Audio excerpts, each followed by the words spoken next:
Korang pernah makan tak benda bulat ni? Korang tahu tak ni apa? Inilah telur mayong. Okay guys, saya tengah makan telur mayong ni. Tapi ada dua jenis. Satu yang masak well done. Satu lagi dia lembik sikit. So, mana-mana yang pernah makan telur mayong ni, korang komen kat bawah, korang minat yang macam mana.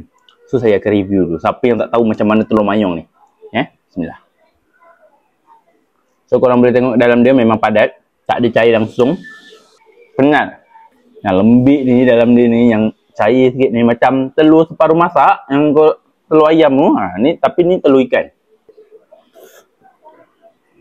Meletup guys. Meletup. Korang tengok. Tengok. Cair kat dalam. Masuk meletup kat mulut tu. Tak ada. So, korang komen kat bawah. Korang minat telur mayong tu masak yang kenyal ataupun yang tak kenyal sangat. Kamu makan dulu.